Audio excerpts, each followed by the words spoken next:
Okay, this is a primer on how to look at the curriculum for Reflex Gymnastics and how to access Smart Moves. Now, everyone before working at Reflex Gymnastics should be sent an email with a username and password, not only Jackrabbit, but Smart Moves, which is the database that houses all of our curriculum.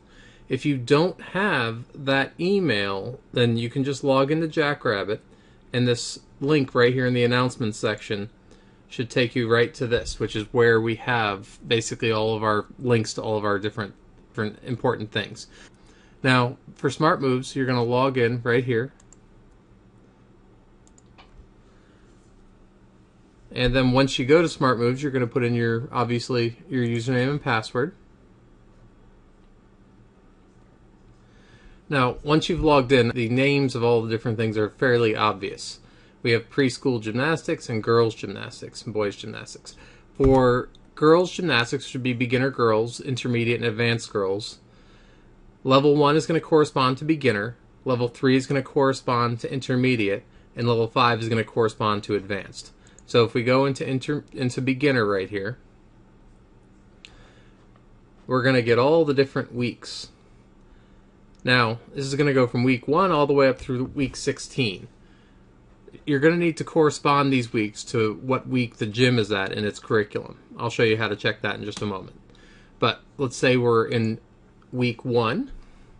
So we click in here. A lot of you have seen these papers. We print out this screen a lot and just have it floating around the gym for the week so that way people have a general understanding of what's going on. But let me be clear. You cannot know the curriculum from looking at those sheets of paper. You must know how to log in and check each activity by activity. So here we have hurdle. So we're going to click activity details. Now first, obviously you need to know how to read the text and everything. Don't think that just because there's not a pretty video for something that you're not expected to learn it. I know sometimes reading the text doesn't always make a lot of sense. Please ask a supervisor or one of the other instructors and we'll try to make sure it makes sense to you. But most of the time, there's a nice video. Leaping over a mat and landing in the hoop with 2 feet. As the arms circle, that's a good landing. Let's see the arms go around. Go, Jessica, circle the arms. That's it. Teaching the kids 1 foot takeoff to a 2 foot landing. Eventually, that's the way we want it right there. So, that's fairly simple. That's one activity. That's about as long as it takes to learn what we're working on there. The thing that's important is that you go through all of these before you get out on the floor with your class. You guys really, really need to look at this stuff in advance. Now, it's going to take a little bit of time, your first 12 or 16 weeks, to learn all these lesson plans. But after that, it's going to get quite repetitive and it's going to be pretty easy for you to remember. I understand there's a little bit of an upfront investment, but you don't go into any job without being expected to do that job in a knowledgeable way.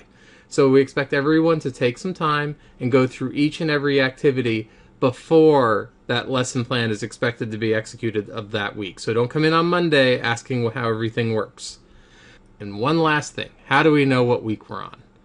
So if I go back here and then I bring up our entire schedule, we call it the t-shirt schedule because it usually tells you what color t-shirt we're supposed to be wearing on a given week. For instance, this week is the 8th of February. So because it's between the 3rd and the 10th, that means that this is the week right here. So for the preschool and any 12-week cycles, we're on week 10. For any 16-week cycles, we're on week 8.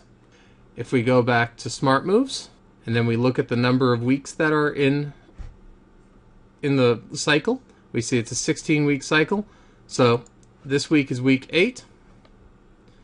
This is our lesson plan. Obviously, these are the individual activity details.